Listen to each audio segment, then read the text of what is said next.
At 84, the reality of gravity is completely unforgiving.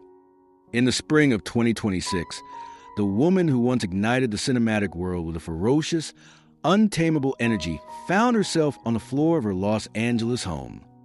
The sharp, unmistakable sound of a breaking right elbow echoed through the empty hallway.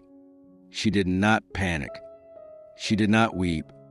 She simply pulled herself up, dusted herself off, and later told her physical trainer that they would just have to focus on leg exercises that week. She had fallen so many times. She knew the drill, but beneath that cheerful, public defiance lies a body that reads like a brutal, deeply scarred map of survival. The world remembers Ann-Margret as the dazzling, fiery-haired siren of the 1960s, a force of nature who matched Elvis Presley frame for frame, hip for hip, to the public. She was a flawless, manufactured illusion of American youth, rhythm, and absolute desire. But the cameras never captured the physical toll of her existence. They never zoomed in on the 10-centimeter white scar slashed across her neck. They never saw the wire-stitched shoulder from a horrific collision, the pacemaker ticking relentlessly beneath her chest, or the oxygen tank resting quietly beside an unfinished diary on her porch. How does a woman who literally shattered her own bones for the entertainment of millions keep finding the strength to stand? What is the agonizing cost of outliving your golden era of your health and the husband who anchored you for 42 years? And when the music finally stops and the room is completely empty, who is left to catch you when you fall? Before we witness the quiet solitude of her Beverly Hills estate, we must return to the freezing dirt floor where the hunger began. Because to understand why she refuses to stay down today, you must first know how desperately she had to fight to stand up. The winter of 1946 in northern Sweden did not just chill the skin, it sank into the bone. In a small, drafty wooden cabin, a 5-year-old girl ran barefoot across a freshly swept dirt floor. The wooden door groaned on its hinges, letting in a biting wind carrying the sharp scent of pine and a heavy, choking smell of coal soot. At the wooden table, her father sat in the dim light, meticulously repairing a fishing harpoon with a hammer and iron nails. Clack, clack, clack. The sound of survival in a place where nothing came easy. By the stove, her mother was quietly feeding the very last pieces of firewood into the dying flames. There was no glamour here. There was only the yellow, trembling halo of a kerosene lamp and a faint, ghostly sound of Swedish folk song bleeding through the walls from a neighbor's radio. Her mother tossed her an old, faded apron. Wrapped inside were 2 blackened, charred potato skins and a small mouthful of yogurt that had already gone cold. She ate the ash. She swallowed the cold yogurt. This was the primal wound of poverty. It is a specific kind of emptiness that never truly leaves your nervous system, no matter how many millions of dollars you eventually earn. When a child learns early that warmth and food are not guaranteed, they develop a survival mechanism. For little Ann-Margret Olsen, that mechanism was motion. If you keep moving, you stay warm. If you sing loudly enough, you drown out the howling wind outside the cabin. Decades later, critics would marvel at her explosive, almost animalistic energy on stage. They called it sex appeal. They called it raw talent.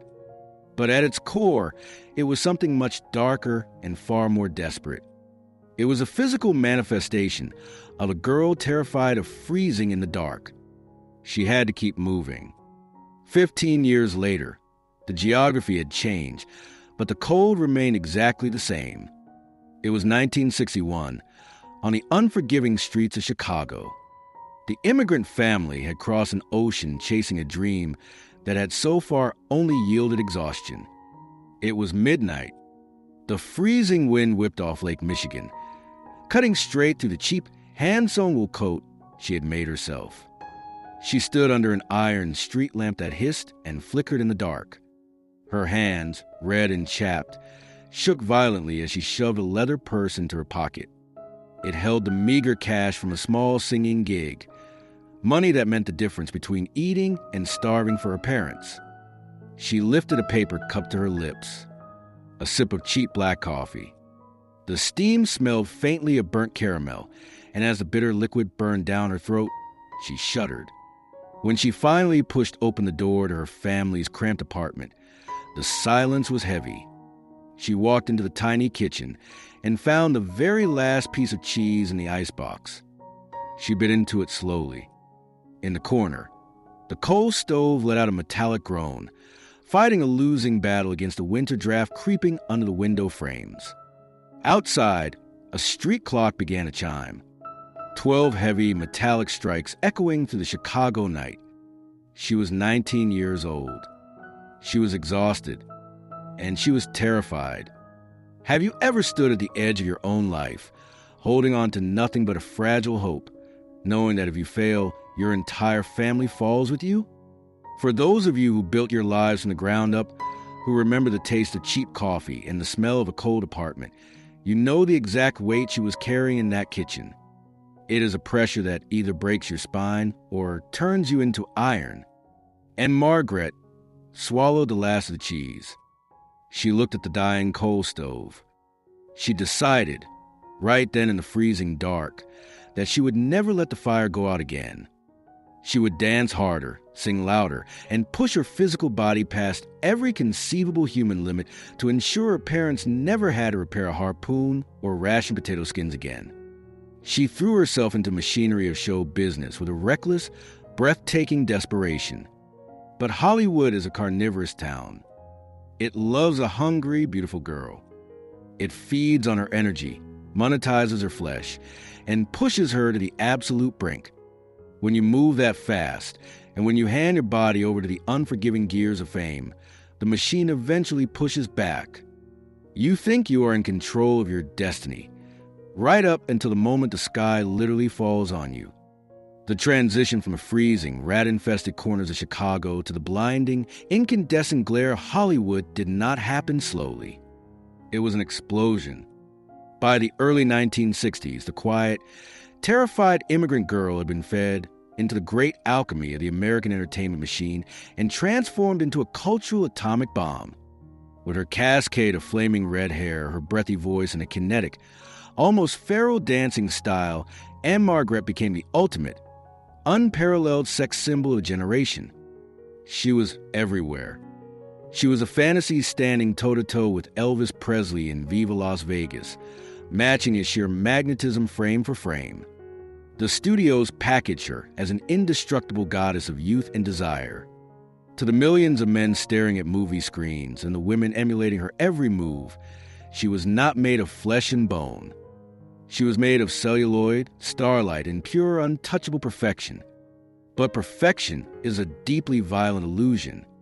The public consumed the image of the feline seductress, completely unaware of the exhausted, deeply anxious girl operating machinery from the inside. Behind the multi-million-dollar smiles and the relentless, grueling schedules, often shooting films by day and performing high-octane cabaret shows by night, her body was being pushed to the absolute edge of human endurance. The industry demanded that she be a titan, a creature entirely immune to fatigue, pain, or gravity. Yet, idols are made of stone. Ann-Margret was made of fragile, exhausted human tissue. And the industrial machine of show business, with its heavy rigging, blinding lights, and relentless pace, is completely indifferent to the beauty it monetizes. In the sweltering summer of 1963, the illusion of invincibility was brutally, violently shattered. She was in Las Vegas. The desert heat radiated off the asphalt outside, but inside the casino showroom, the air conditioning was a freezing, sterile blast.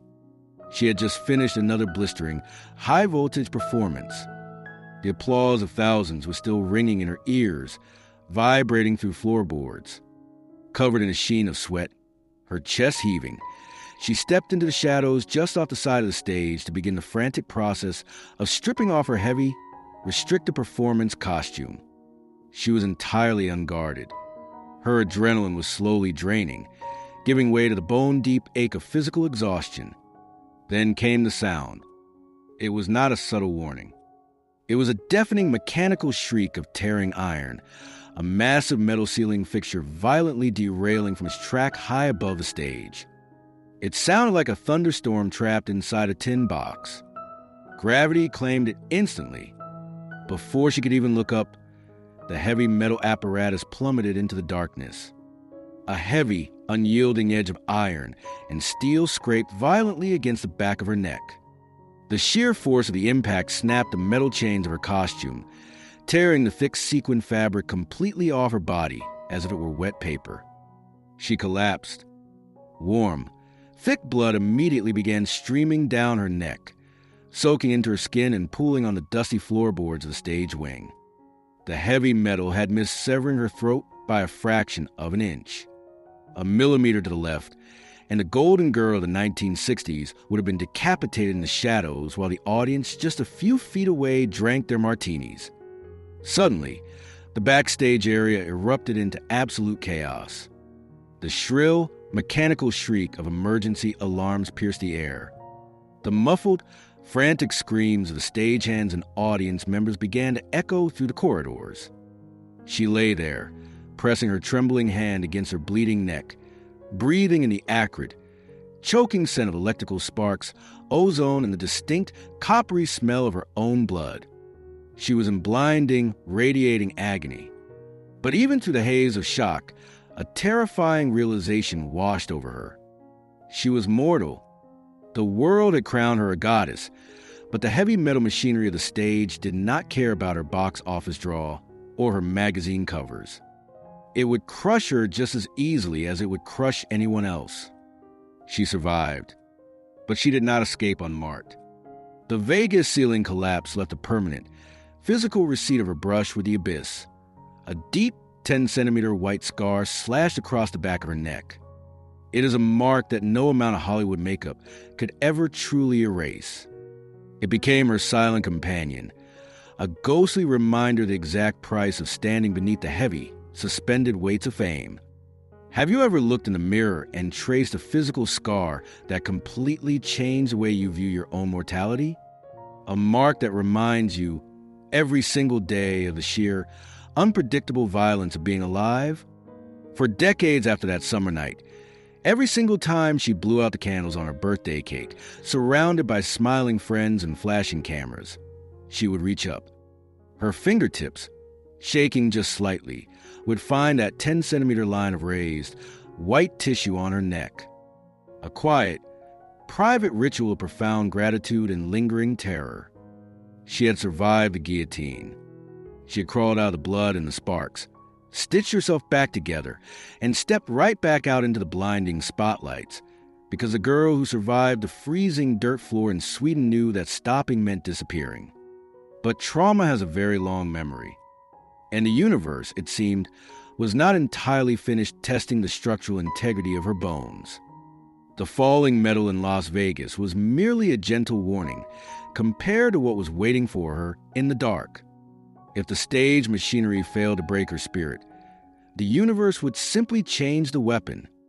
It would trade the falling metal for a tearing steering wheel and the blinding stage lights for the suffocating, choking smoke of a burning engine.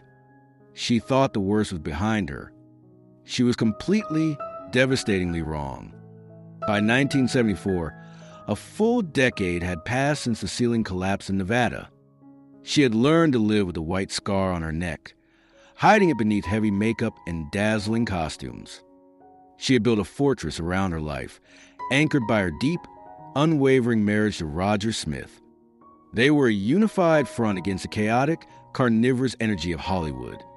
For a brief, deceptive moment in her life, the girl from the freezing Swedish cabin finally felt safe.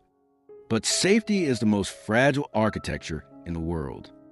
It was a pitch-black evening. She and Roger were driving home in an older, heavy-set Chevrolet. The road ahead was entirely swallowed by the dark, illuminated only by the twin beams of the headlights cutting through the night. The hum of the engine was steady, a low, comforting vibration. She leaned back against the thick upholstery, watching the invisible landscape rush by. Then, the geometry of the night simply collapsed. Without warning, the heavy vehicle lost its grip on the asphalt. The steering wheel jerked violently out of control, defying any attempt to correct the trajectory. Time did not slow down. It shattered into 1,000 incomprehensible, terrifying fragments. They hit the solid iron pole by the side of the road with a deafening, apocalyptic roar. The momentum of thousands of pounds of steel was instantly, brutally halted. The sound of collision was not a single crash, but a sickening symphony of mechanical destruction.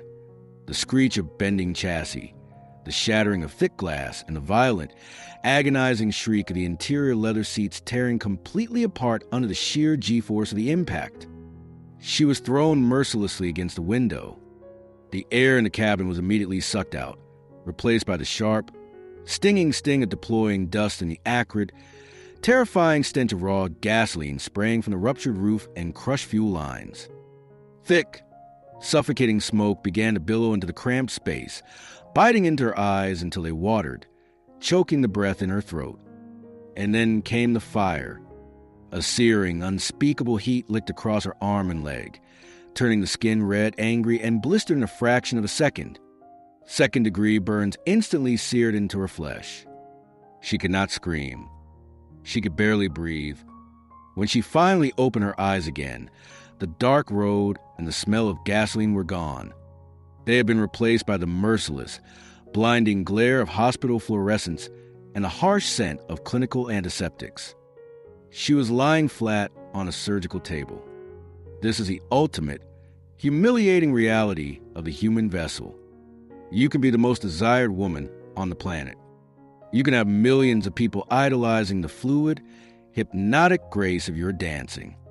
But when flesh meets iron at high velocity, you are nothing more than a fragile collection of breaking bones and tearing tissue. The surgeons had worked for hours. The damage was so severe, the fracture so complex, that standard medical thread was entirely useless.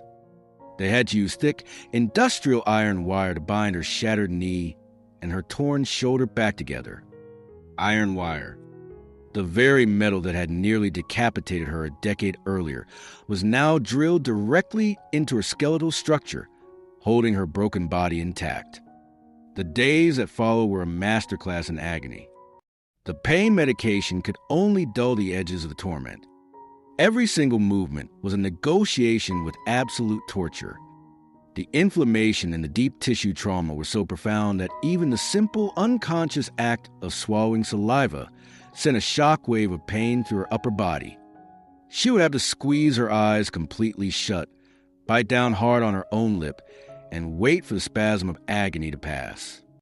She could not dance.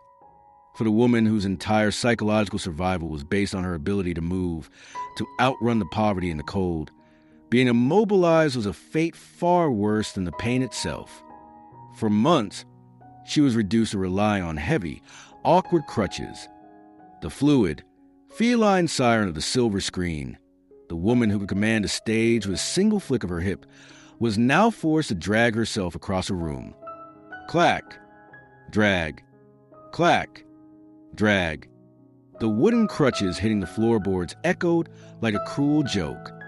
She limped through her own home, her knee stiff with iron, her arm wrapped in burned bandages, stripped entirely of the physical agency that had built her empire. Here is a question for those of you who have lived long enough to watch the calendar turn its pages. Have you ever experienced that devastating, terrifying moment when your own body, the very vehicle that carried you through your youth, your career, your hardest battles, suddenly refused to obey your commands? When the mirror reflected not the strength you felt inside, but a physical vulnerability you could no longer hide. Tell us in the comments, because that is the exact threshold Ann-Margret was forced to cross in 1974. The realization that willpower, no matter how fierce, cannot simply command shattered bone to heal faster. Yet, against all medical probability, the Swedish girl gripped the wooden handles of those crutches, bit down on the pain, and forced herself to walk. She endured the grueling physical therapy. She pushed through the burning sensation in her wired shoulder. She refused to let the iron pole have the final word. She clawed her way back to the stage, modified her movements, hiding the stiffness, and delivering performances that defied the very iron stitched into her joints. She survived the crushing blow of the exterior world. She learned how to dodge the falling ceilings and survive the twisted metal of the highway. But what happens when the enemy is no longer outside of you? You can brace for an impact. You can steer away from a hazard. But what do you do when the absolute core of your existence, the very engine that has pumped blood through your veins since that freezing night in the Swedish cabin, quietly begins to surrender? The metal and the fire could not kill her. But as the decades rolled on and the 1990s arrived, the ultimate betrayal was already forming. Not in the sky, not on the road, but entirely inside her own chest. The human body is an immaculate ledger. It keeps a meticulous, unforgiving record of every trauma, every exhausted night, and every surge of adrenaline you ever force it to endure. You can mask the fatigue with makeup, and you can hide the limp under a beautifully tailored gown, but the internal organs do not lie. By the 1990s, the fiery, untamable engine that had driven Ann-Margret through the freezing poverty of Sweden and the carnivorous arenas of Las Vegas was finally beginning to fail. It was not a sudden crash. It was a slow, terrifying fade. The winter air outside the hospital was biting, a bitter echo of the cold she had spent her entire life trying to outrun. Inside, the sterile corridors were a blur of high-stakes urgency. The harsh, fluorescent lights flickered slightly, casting pale, jumping reflections across the pristine white porcelain tiles. The sound of the chief cardiovascular surgeon's rubber-soled shoes echoed sharply down the hall. Fast, deliberate, heavy footsteps. The sound of a man racing against the absolute limits of human biology. She lay on the gurney, watching the ceiling tiles rush by. When a heavy dose of anesthesia finally hit her bloodstream, there was no fear. There was only a profound, sudden quiet. The chaotic noise of the world faded into a thick, suffocating velvet. In that dark, suspended space between existence and the void, she could hear only two things: the sterile, rhythmic ticking of the surgical monitors and the slow, even draw of her own fading breath. She went under.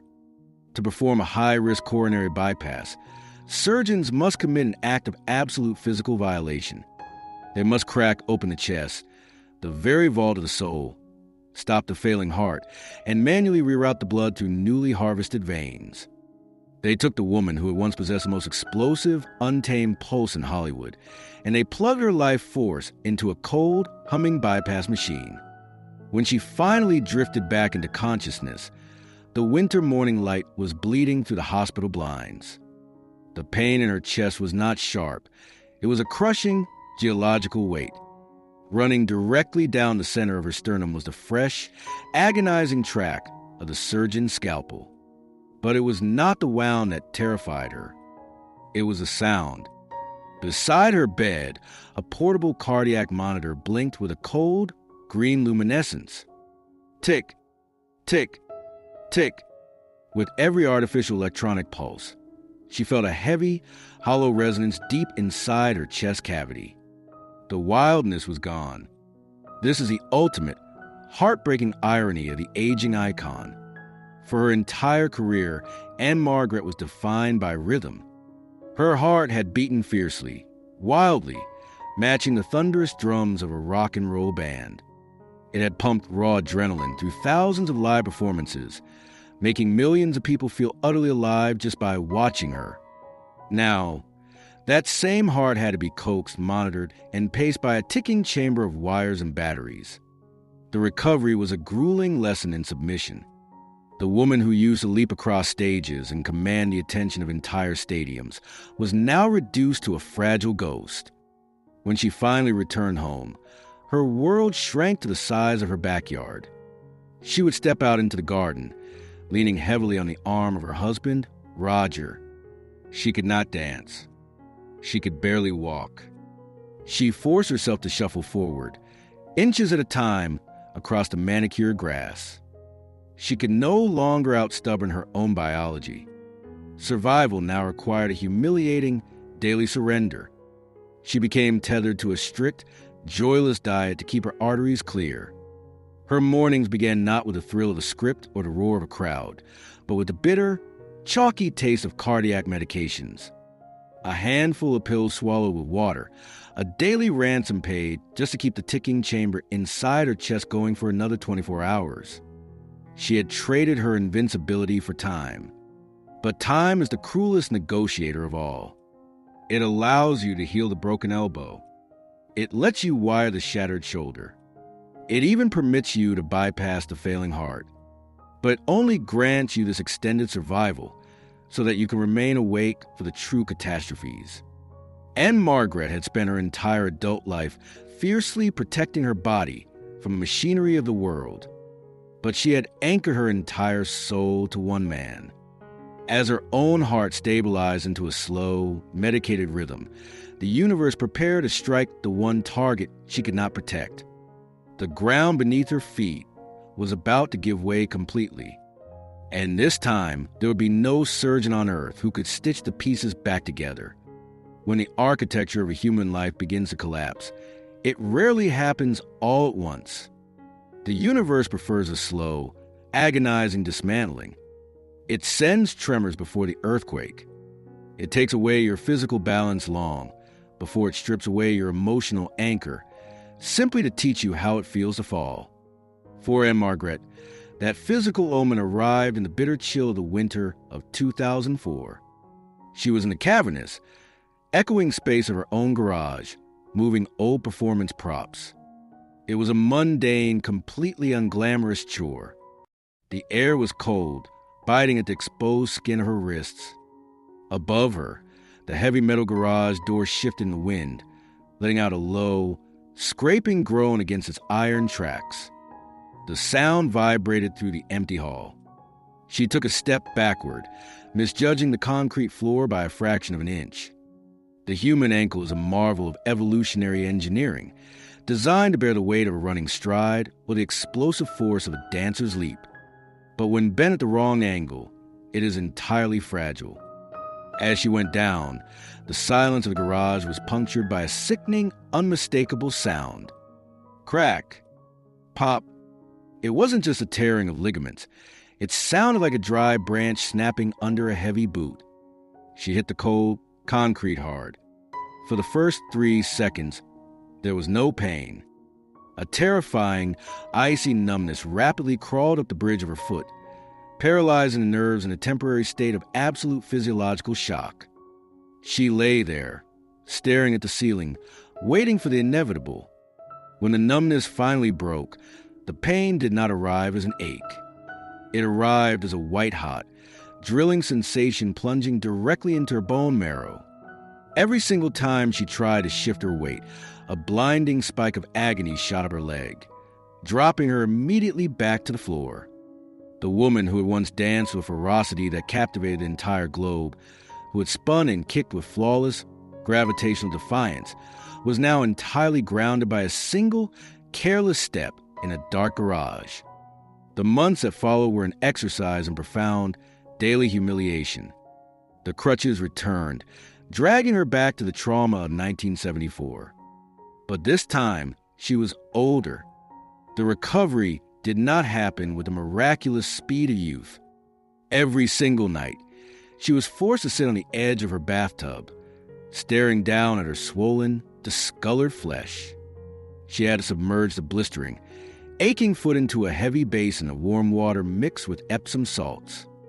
The bathroom, usually a sanctuary of expensive perfumes and soft towels, was completely hijacked by the clinical, pungent stench of heavy antiseptic creams and mentholated muscle rubs. She would sit in the dim light, massaging the torn tissue, inhaling the sharp, stinging odor of medical ointment, wondering if she would ever walk the same way again. She wouldn't. The trauma permanently altered her biological mechanics. To avoid the ghost of that drilling pain, she began to unconsciously lift that injured foot just a fraction higher with every single step she took. It was a microscopic compensation, a slight hitch in her once perfect gait. Over the years, that unnatural friction against the back of her shoe created a thick, hardened callus shaped exactly like her heel. a permanent, physical callus born out of necessity to shield herself from pain. But a biological callus can only protect the flesh. It cannot protect the soul. Ann-Margret had survived the falling ceiling. She had survived the tearing metal of the car crash. She had survived the ticking pacemaker wired into her chest, and she had survived the snapping of her own bones. She had survived all of this because whenever she fell, there was exactly one person waiting to pull her back up: Roger Smith. He was not just a husband. He was the absolute center of her gravity. A successful actor in his own right, Roger had taken one look at the wolves circling his wife in the Hollywood machinery and made a radical, unheard-of decision. He completely abandoned his own acting career to manage hers. He became her shield, her negotiator, and her fortress. For over 4 decades, he was a man who stood in the wings, holding her coat, while she poured her soul out onto the stage. He was the architect of her safety. But the cruelest paradox of love is that the stronger the fortress, the more devastating the collapse when the walls finally give way. Roger had been battling myasthenia gravis, a severe and relentless neuromuscular disease, since 1980. For over 3 decades, the dynamic had slowly, tragically inverted.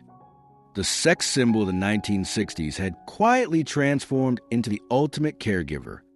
Ann-Margret had carried the crushing weight of his illness behind closed doors, navigating the doctors, the medications, and the terrifying, sudden declines in his strength. She did it with a fierce, unwavering devotion. She bore the weight of that promise for 37 years. But a human being can only hold back the tide for so long before the ocean finally wins.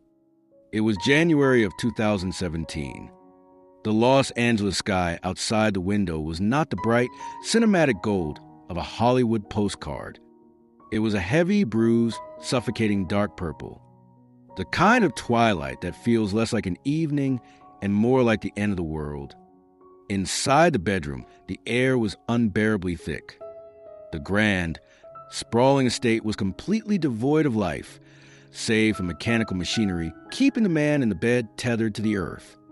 Somewhere in the distance, perhaps from a neighbor's house or a passing car on the canyon road, the faint, ghostly melody of a piano drifted through the window glass. A fragile, haunting string of musical notes floating into a room where the music was about to permanently die. There was no crowd here. No applause. No director's yelling cut. There was only the harsh, rhythmic, terrifying hiss of the life support ventilator pushing artificial oxygen into Roger's failing lungs. Hiss. Click. Exhale. Hiss. Click. Exhale.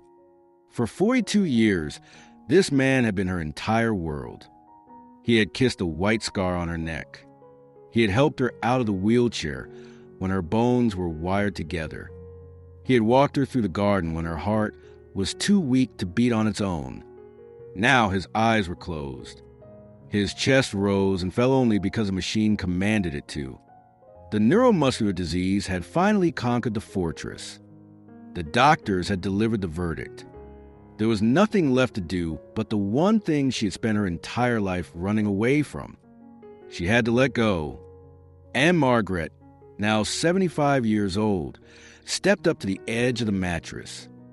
Her shoulders, bearing the invisible, crushing weight of 3 decades of medical terror, trembled violently. Tears choked her throat, rendering her entirely speechless. The woman whose breathy voice had seduced millions of men on the silver screen could not form a single, coherent word to say goodbye to the only man who truly mattered. She reached down and wrapped her hands around his fingers. They were so incredibly frail. The skin felt thin, almost translucent, like ancient parchment paper. She gave the nod. The switch was thrown. The mechanical hiss of the ventilator stuttered, wound down, and then abruptly stopped. The silence that rushed into the room was absolute. It was a heavy, physical vacuum that pressed against her eardrums. She stood there, frozen in the purple twilight, staring at his face. She gripped his hand with a desperate, white-knuckled intensity, as if she could somehow pump her own ticking heartbeat directly through his skin and restart his engine. She felt the final, shallow rise of his chest. And then the ultimate stillness. She did not let go. She stood by the bed, completely paralyzed by grief, holding onto his hand for minutes that stretched into an agonizing eternity. She waited as the warmth, the very essence of the man who protected her from the world, slowly began to evaporate from his fingertips.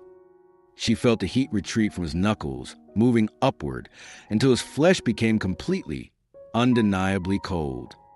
He was gone. With trembling fingers, she gently folded his empty, lifeless hand across his chest. She closed his fingers. As she pulled her own hands back, a terrifying realization crashed over her. The crushing, 30-year burden of fighting his illness had suddenly been lifted from her shoulders. The war was over. But in losing the burden, she had lost the only anchor keeping her attached to the earth. She was completely alone. When you spend 42 years looking at the world through the safety of someone else's love, what do you do when you open your eyes and find yourself standing in an entirely empty room? How do you keep breathing when the person who taught you how to survive is the one who stops? The Swedish girl who had outrun the cold had finally been caught by the dark. The stage was empty. The lights were out. And the ultimate tragedy was that, for the first time in her life, there was absolutely no one left in the wings to catch her. Grief is not a visitor that eventually packs its bags and leaves. It is an architectural addition to your house. You simply have to learn how to navigate the new, dark corridors it builds. For the next 8 years, Ann-Margret navigated a mansion that had suddenly become terrifyingly vast. The silence of the Los Angeles estate was absolute, heavy, and completely indifferent to her legendary status. By the end of 2025, she was 83 years old, living entirely alone in the sprawling suburban fortress. Outside her windows, towering California palm trees cast long, skeletal shadows across the stucco walls as the sun set, looking like the iron bars of a gilded cage. The woman who used to exhaust entire camera crews with her relentless, kinetic energy now moved through her days with quiet, measured fragility. On a weathered wooden bench on her porch, 2 items sat in permanent, tragic juxtaposition. A heavy metallic oxygen tank, its plastic tubing coiled like a sleeping snake, waiting to assist the lungs that use a bell-out show tunes over a blaring brass band. And beside it, a thick, old diary. The pages were filled with decades of memories, inked in her careful handwriting. But the diary remained open, unfinished, the pen resting quietly in the spine. What do you write when the main characters of your story are all on the ground? How do you summarize a life when Elvis is a ghost, when Roger is a memory, and when the vibrant, fiery-haired girl in the mirror has been replaced by a pale, gaunt widow? She had to show her face to the world one last time. The industry demanded a final curtain call. It was a charity gala in late 2025. The paparazzi were waiting, their camera lenses polished and hungry for a glimpse of Hollywood royalty. When the doors opened, the flashbulbs erupted, a blinding barrage of white light identical to the ones that had chased her through the 1960s. But the lens is a cruel, unforgiving historian. She stepped into the spotlight wearing a sweeping dark red velvet robe, cinched at the waist by a thick black satin sash.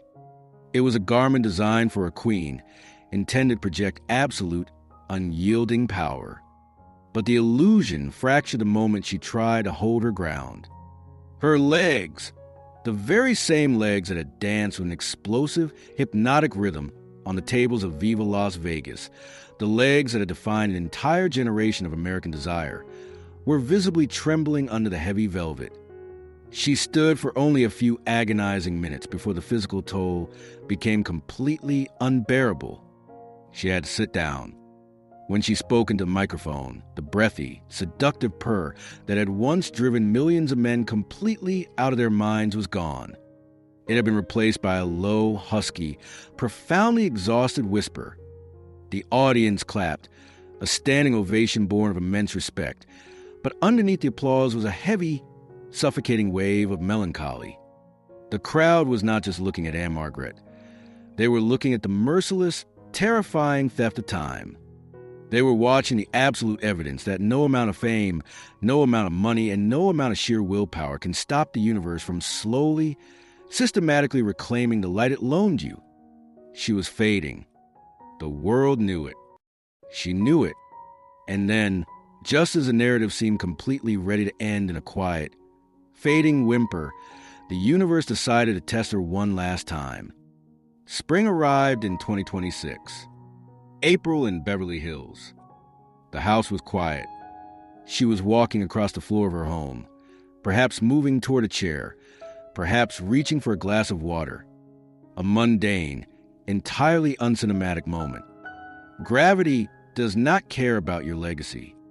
Her foot slipped. The fragile equilibrium of her 84-year-old frame completely vanished. The floor rushed up to meet her with violent speed. Smack. The sharp, cracking sound of bone giving way echoed through the empty hallway. She had landed hard, directly on her right arm. The impact fractured her elbow instantly.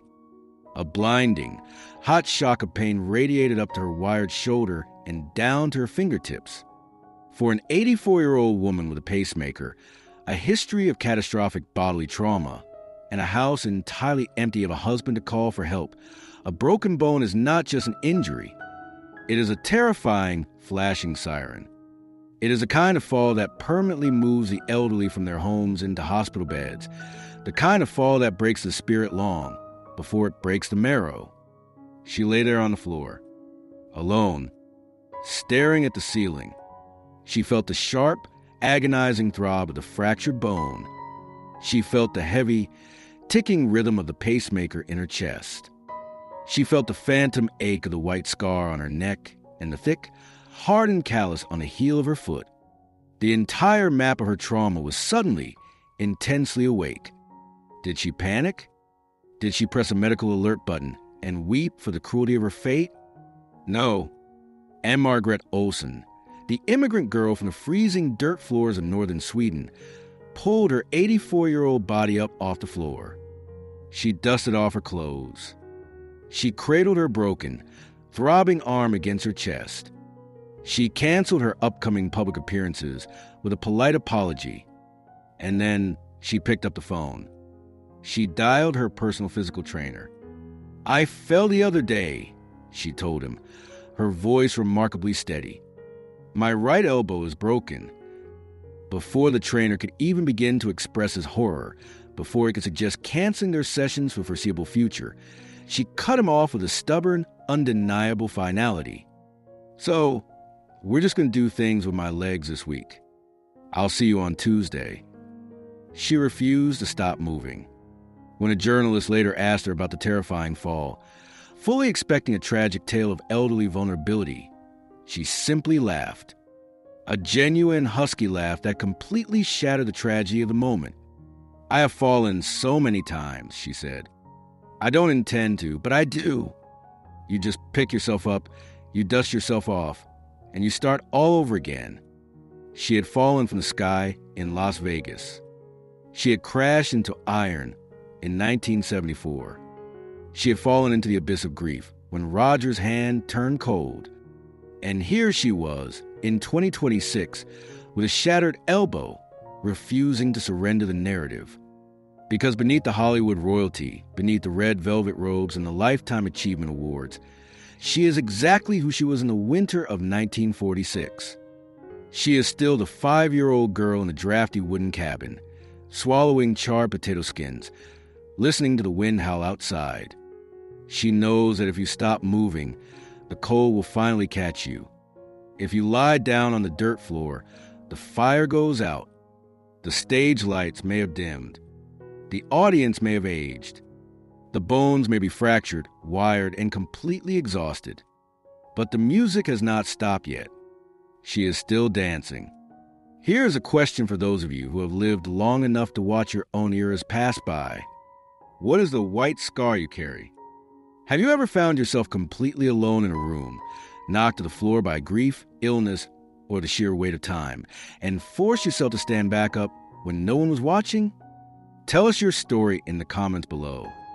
Because Ann-Margret's life teaches us the most brutal, beautiful truth of human existence. Survival is not about avoiding the fall. It is about the absolute, stubborn dignity of refusing to stay on the ground. Leave a like to honor a woman made of iron, and subscribe so you never miss the stories that remind us what it truly costs to be unbreakable.